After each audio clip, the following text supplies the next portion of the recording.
When we started this series of symposia, myself and Professor Bimberg, it didn't take much time to realize that if we just do a symposium about green photonics, we are missing a little bit the main purpose of what we had in mind. So we kept the name, but in reality this is an attempt to open a dialogue between photonics people, electronics people, and computer architecture people, and systems people who do the internet, all with the aim of somehow understanding how we make the internet a little more efficient in terms of speed, in terms of energy, and in terms of things like that.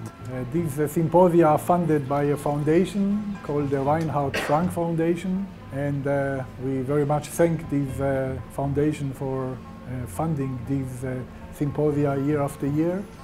So I wish us all a very interesting symposia. We have an interesting mix of experts. The purpose of the symposium is really having a complete joint picture of everything which has to do with information, and to see how can we reduce the amount of energy we're needing, because otherwise in a few years' time we're needing for our internet society, we're going to need more electricity than we have.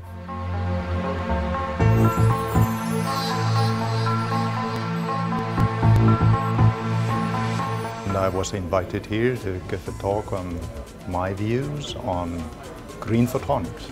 There's a very interesting assembly of experts who are interested in reducing the energy consumption of internet, of data centers. Oh, it's a very exciting conference. We heard so far the first two sessions brings experts from leading industry and leading academia, and discuss issues that concerns both industry and research. So it's a wonderful conference. That's my first trip to Israel, and I enjoyed very much the people and the environment. I'm very happy to be here, and I hope that we can gain knowledge to save energy for the future by improving electronic and optical devices. So what I'm going to try to do is sort of tell you a story about what's been going on in data centers, give you an appreciation for the bandwidth increasing, and talk a little bit about some of the use cases for optical switching.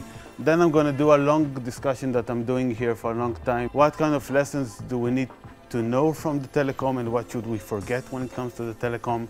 Oh, it's really very, very interesting, and it's very exciting to see this work. You know, a lot of the things that I see here, they are also new to me. I come from a different field. I come from microelectronics and silicon photonics, and this morning people talked about very small laser structures, VCSELs, and that's really very, very interesting for me.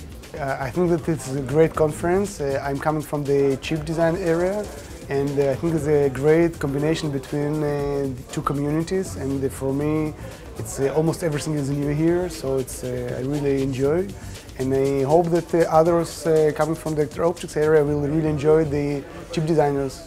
Lectures from chip designers. I like this conference very much.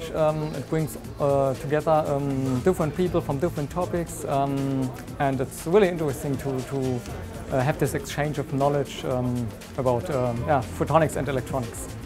It's a very interesting symposium, very focused on green photonics, but there's enough diversity to actually generate very interesting discussions. We already had at the end of my talk. I started learning new things from the audience. It was wonderful. I think it has a very appropriate title and scope, Green Photonics. I think that's going to be a new headline for many of us in the future. So I appreciate to be here. You see that evaporation process maps the structure onto the next layer, so we get the leverage of this effect. I'm going to talk about a different technology for making long wavelength VCSELs. After many failures, let's say 15 years ago, eventually I would say 2, 3, or maybe 4 different technologies have emerged as good solutions for long wavelength VCSELs. We were able to bring together some of the leaders of the field in photonics down to Haifa, and we have 1.5 dozen of speakers who are really coming from United States, from Asia and from Europe down to Haifa and enjoy the wonderful spring climate of Haifa and of course the academic atmosphere, the excellent academic atmosphere and the excellent organization of the Technion.